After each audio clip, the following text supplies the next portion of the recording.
Good morning, everybody, and welcome to our weekly live question and answer session where we sit with an integrative doctor. It's usually Dr. Ellithorpe here, and we look for your questions, which you can post in the chat area of the video. It should be right off to the side here. If you're logged into YouTube, you can ask us any medical question that you have, any health concern. We've been speaking a lot these last couple weeks and months on coronavirus and immunity and resiliency. What can we do? What is within our power to make sure that we're well enough to fight off any virus or bacterial or health condition, and kind of preaching the same message over and over again with what works and what we have seen work with our patients here at Tustin Longevity Center for the last 20 years or so. I want to thank you for joining us, and we look forward to your questions. A couple of announcements to make. The first is for our patients here in Orange County that actually come to our office. We have moved our well store right across the way. So if you're used to coming to Suite H here to pick up your prescriptions or your supplements, that is now moved to where we used to have our IV department. If you've been with us for a while, you know where that was, in Suite D. It's straight across the way from our medical office. So we look forward to serving you there. We have more room there where we can hopefully help people check in and check out there quicker.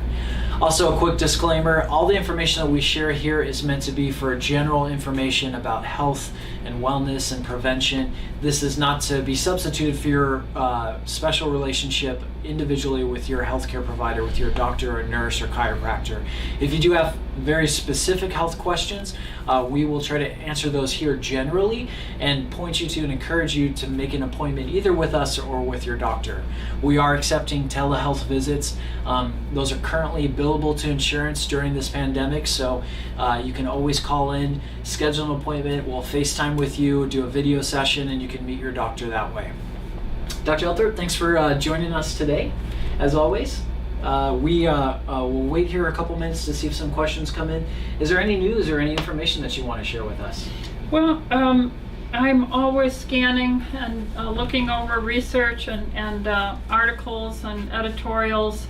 And one thing I wanted to bring up today is an article that was published. It was hard for me to find. The number of responses criticizing this article were so overwhelmingly dominant on the Google search engine that it took me quite a while to find the original article. This is written by pediatricians Amy Becker and pediatricians Mark Blacksell. It's in Health Choice, and this article is just looking from a pediatrician's point of view about the lockdown since that occurred. And the title of the article is Lessons from the Lockdown. And they ask a question, and that question is, why are so many fewer children dying? These pediatricians, like all physicians should be, are doing observation as they practice. And they saw a decrease, and we doctors talk with each other. ER doctors were seeing less sudden infant death syndrome. And so they wrote a white paper. That's when doctors, I have written white papers of my observations and studies. I just did a white paper on the chelation. July 4th I published the rationale for using EDTA chelation therapy in chronic metabolic diseases. That was a really good article, by the way, a nice synopsis of why you've been choosing to use ED chelation for decades here, and the research, the science behind it. Right, we had, I think, 34 reference articles on that. So the white paper written by Drs. Amy Becker and Dr. Mark Blacksell, pediatricians, on June 18th, 2020, published in Health Choice, look to answer the question, why are so many fewer children dying? And I want to jump to the back of this and point to a graph. Now I know it's far away from you to see, but I think what you can make out here is years 2015, 16, 17, 18, 19 are all these lines up here of the sudden infant death mortality, and then we come to 2020 and we see this dramatic drop down here. Okay, so we're looking at SIDS Right. So those of us with newborn babies that die and there's really no known reason for it, we just call it SIDS. Right. And it's showing that in 17, 18, 19, those rates are pretty stable, and now for whatever reason, those rates have declined. The rates of death for SIDS have declined. So what's the hypothesis? Well, they're asking the question, since the lockdown, many of the pediatricians have closed their offices, access to your normal preventive health care, your physicians were reduced. That means vaccination schedules had been put off. Typically, I've been practicing almost 40 years. We see the sudden infant death spikes around age 2 month, 4 month, and 6 month. Those coincide with the scheduled vaccine schedules. The question has to be asked, could they be correlated? And so another physician responded to a article critiquing these doctors, and I'm not against critiquing of articles. What I'm against is, seemingly hiding the articles almost to the point it took me many hours of research to find this article. And it almost looks like it was being suppressed on the Google search engine. But another doctor by the name of Alan Cunningham on June 22nd, so this came out June 18th, and this article then was a editorial response to the critique of this white paper written by these pediatricians. And Alan Cunningham, I want to point out that he said he sought out to review the statistical data that they use, because in this thick article, there's not just looking at sudden infant death. They're looking at many pages of graphs, many graphic studies of the death, common death rates, and so forth, and many graphs are in here. So Dr. Cunningham says during the first 11 weeks, so he's resourcing and looking at their data, this is what he found. During the first 11 weeks of 2020 through March 14th, there were 209 fewer deaths in U.S. children compared to the same period in 2019. During the week 11 period following the emergency declaration through May 30th, so after that point, there were 1,465 fewer deaths in the United States children compared to 2019. He said the difference is statistically highly significant. Becker and Blaxell, who wrote the article, wrote this article here, emphasized the most pronounced mortality decline occurred in infants less than 1 year old.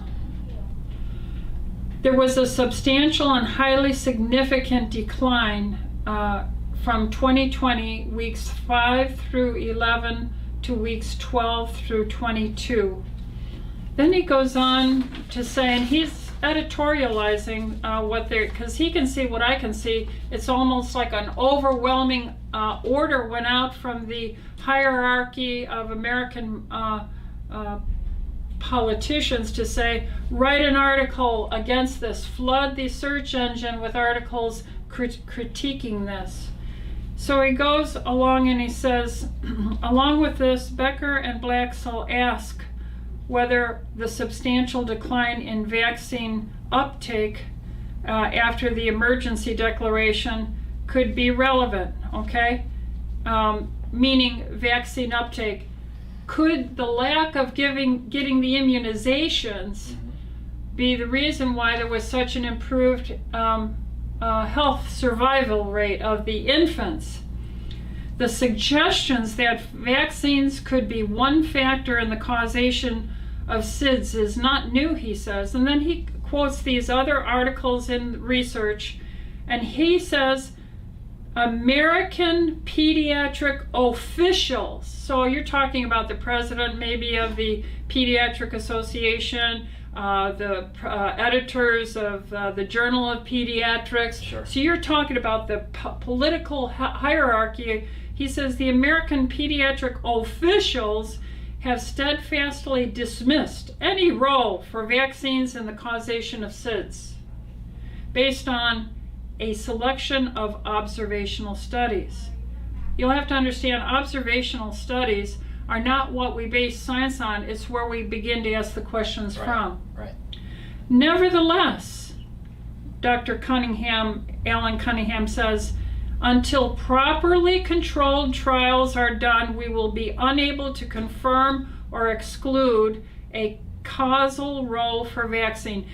Ladies and gentlemen, there has never been a study on the unvaccinated children and their health and survivability regarding many issues: autism, chronic neurological disorders, the autism spectrum disorders, and so forth. Right.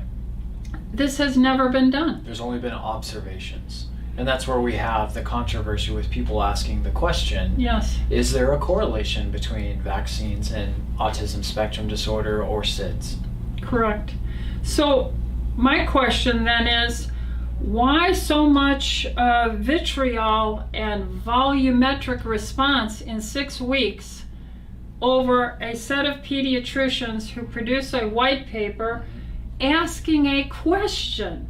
It reminds me of the other physicians who are trying to say, why is a 65-year-old medication, hydroxychloroquine, being assaulted after 65 years of common availability and a tremendous safety record?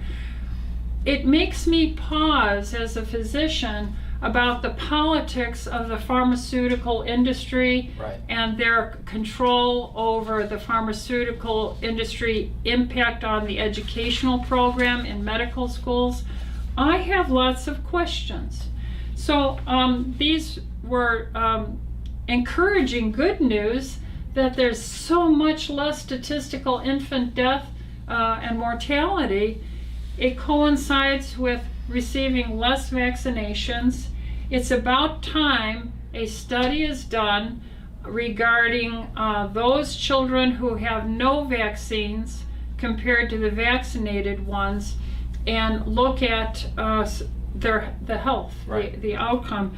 Well, why don't we get that article into the the description section of the video. We'll get that uploaded, so if you're watching this video at a later time, you'll be able to click on that link or go back and click on the link and see what we're looking at here, since it was, I'm sure, very small on the screen. We had a staff meeting a week or so ago, and you were asking questions and talking to the staff, and correct me if I'm wrong, but you said you are not necessarily anti-vaccines. Correct. But you have questions. Correct. And you mentioned something in the 80s when we had this big push for vaccination schedules and certain vaccines to be done. And part of that congressional order was that every 2 years there would be a safety study done on it.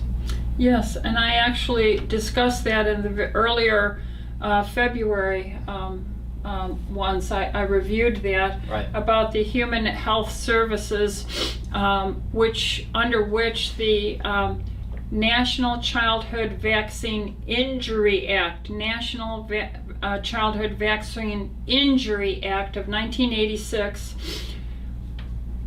indemnified, protected all producers of vaccine makers and protected them from lawsuits due to injury or death.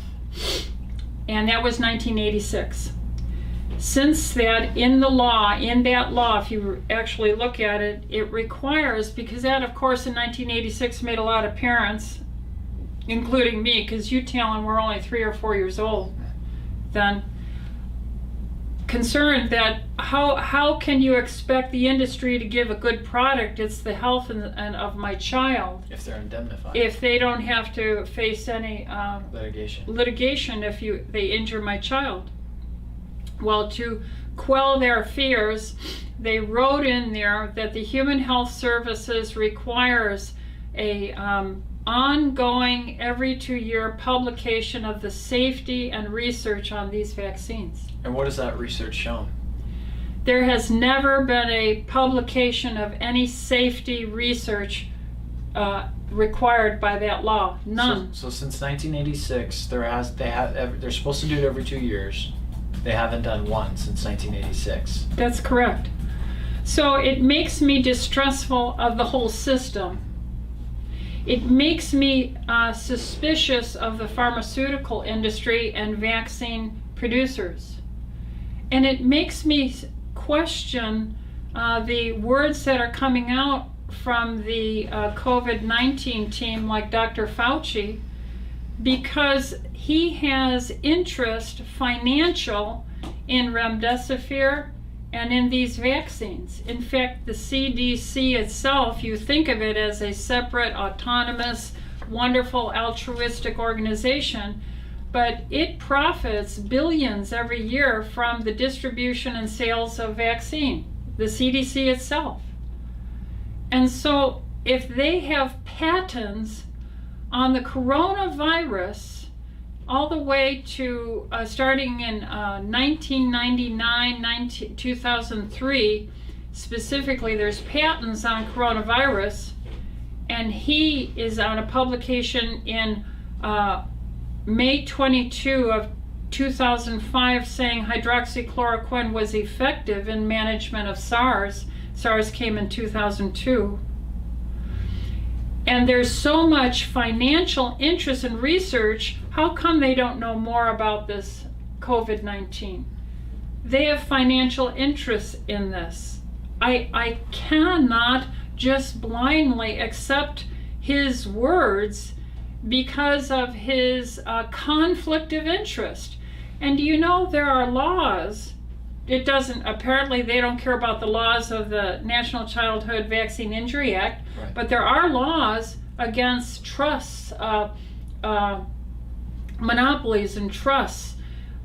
If there's financial conflict of interest in these industries, it's breaking federal law. That's a felony.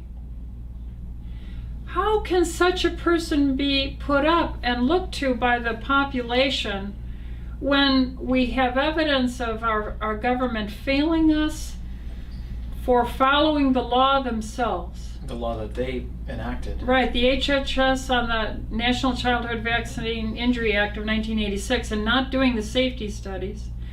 Putting up a man, Anthony Fauci, telling us things about a virus he has patentable interest financially in, with vaccinations being very valuable to the CDC for their employment. How can they want to find a alternative immune health cure or resiliency when their very jobs depend on disease to justify their existence? Right, it's not very unbiased. It's totally biased. This is like asking the old adage, asking the fox to guard the hen house. It'd be like asking Monsanto to do a safety study on its products in the agriculture industry. There's bias. Right. There has to be independence. Government can become corrupted. The pharmaceutical industry has somewhere in the realm of a little over $2 billion every year they spend on lobbyists. $2 billion just to persuade. Right. And I think these speeches we're hearing on Fauci are these 2 billion lobbyists support vaccination. Let's ask some questions. Let's do some legitimate studies. Then we can have some peace. Right. Well, we are getting some questions, but I do want to get to those. But this is very interesting, and I do want to ask before we jump into the questions. You know, I'm a father of a brand new baby that came on May 4th.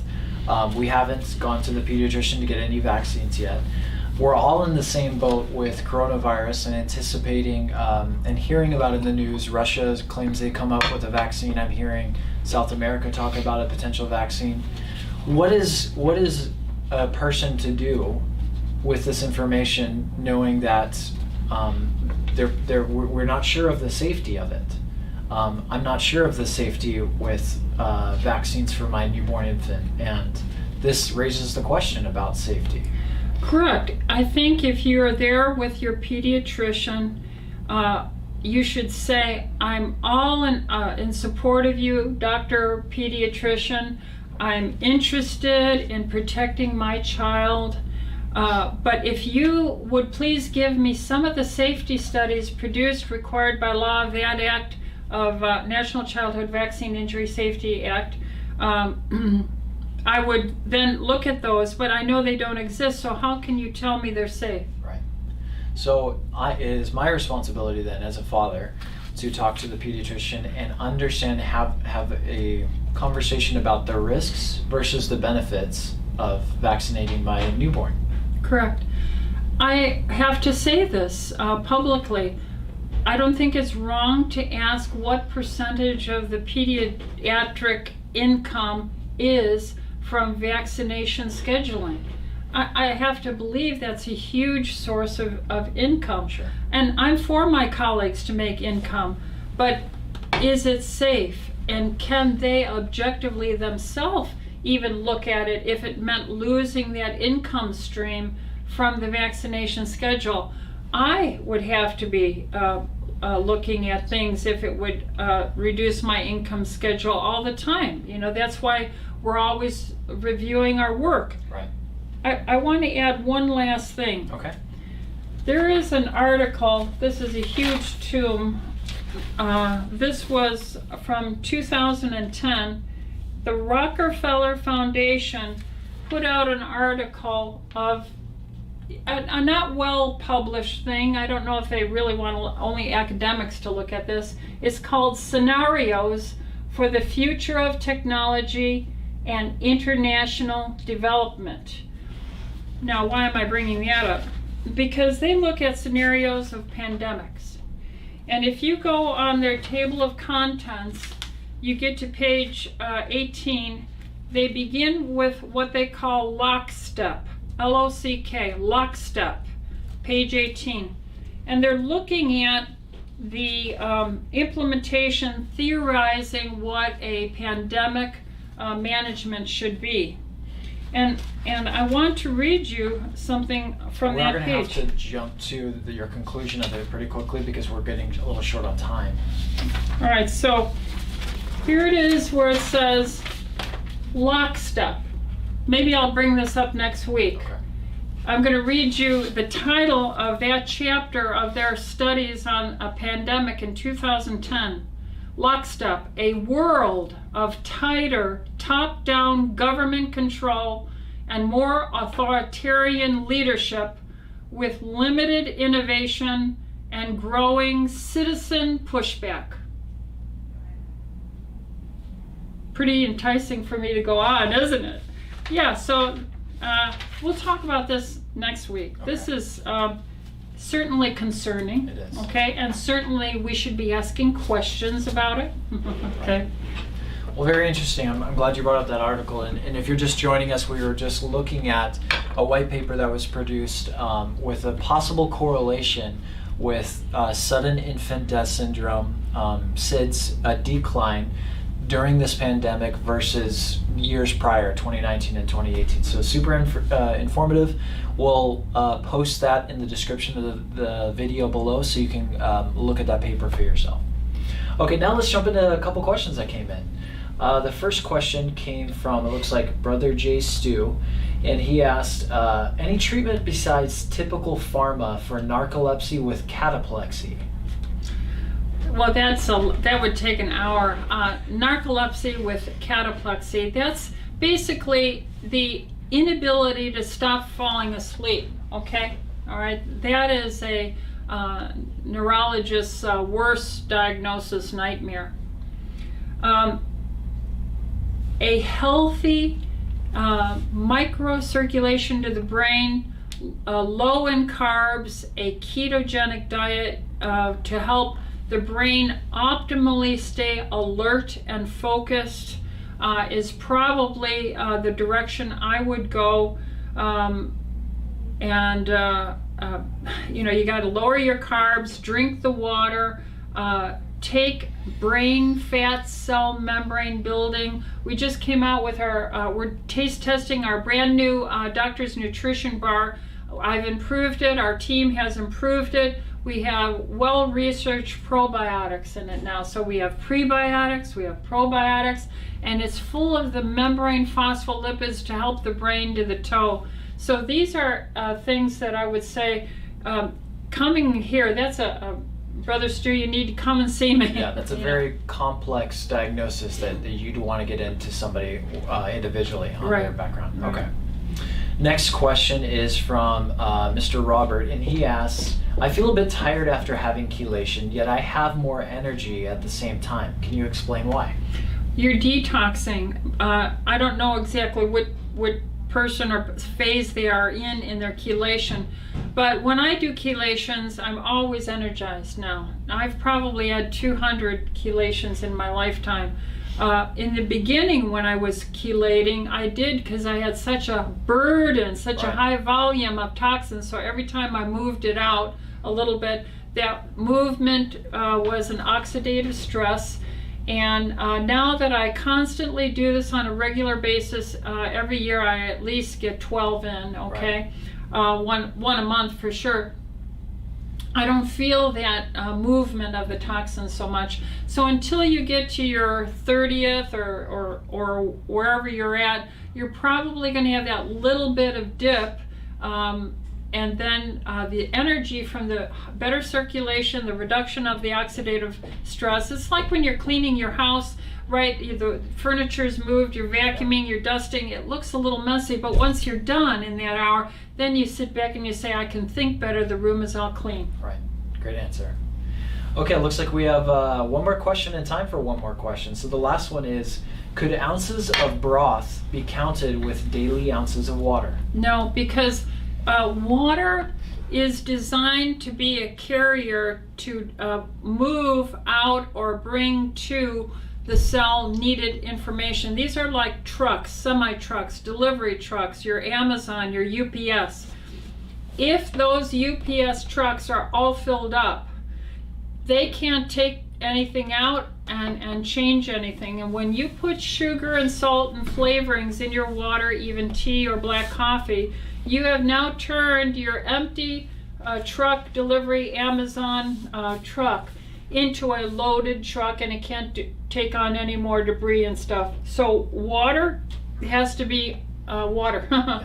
And flavored water, broth cannot be counted as that fluid medium. Very common question that we get from our patients, because we are very specific with our patients about, we treat it as a prescription, how much ounces of water you want that patient to drink every single day of their lives. And huge health benefits come out of just making that small change to your daily life. And so we get the question, well, can I count coffee? Can I count tea?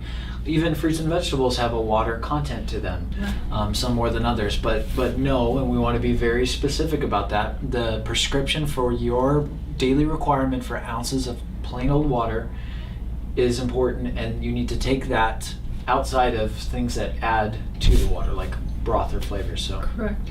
Good answer, doctor. Mm-hmm. And the general rule of thumb is half of your body weight in ounces. Mm-hmm. So I'm 180 pounds, half of that is 90. I should be aiming for about 90 ounces of water a day. Right. And that can be hard to do at first if we're not surprised to hear people drink 1 or 2 cups of water a day, but they're drinking sodas or juices or tea or coffee. But you build up over time, much like any lifestyle change, and you adapt to it, and it becomes easier and easier. Mm-hmm. Sounds Okay. good. Great. Well, thanks for the great questions we got today. We had a nice little discussion there at the front about some information that came out about a correlation between vaccines possibly and sudden infant death. We'll be posting in the description underneath the video those papers that the doctor mentioned, so you can go back and look at those yourself. Thanks for joining us today. I do want to say we're here every week at Wednesday, 9:45 a.m. Pacific until 10:15 a.m. Join us. Please do us a favor. If you found this video helpful, like it, share this information with your friends and family. Let them know that we do this every single week. You don't have to be a patient here to ask your questions. And we're on we set a goal to get to 1,000 subscribers. So if you could subscribe to the channel, that would help us as well too. Once we get to 1,000 subscribers, we've got some fun things planned to sort of celebrate, and some tools that'll open up to us, and get questions in more frequently, perhaps even change the format here. So Doctor, thanks for your time today. Thank you. I appreciate it. Thanks for joining us, everybody. We look forward to seeing you next Wednesday at 9:45 a.m. Pacific. Thank you, Blake, in the background running it all. Thanks, Blake. I stayed silent.